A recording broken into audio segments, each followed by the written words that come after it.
Here we go.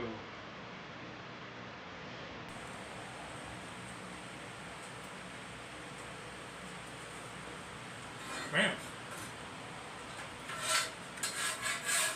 I really dig it. You get a lot of different flavors.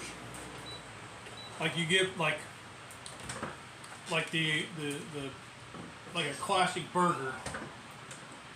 Then you get like the sweetness and the texture from the pineapple and the beets. Yeah.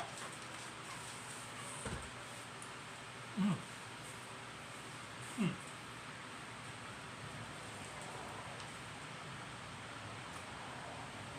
The onions, having them grilled, really adds, like enhances the burger, if that makes sense.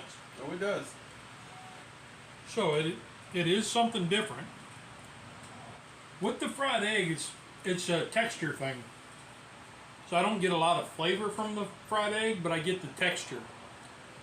It just adds to the, I don't know, because you get the different textures, and that's what's really weird.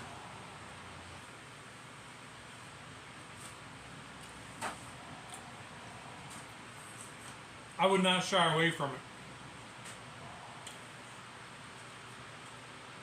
There I got a lot of bacon, like at the back end. Well, that was good. Thanks for watching. There's tools in cooking. Did you have fun? Did it taste good? Rock on. You guys are awesome. We'll see you guys next week. Bye, guys.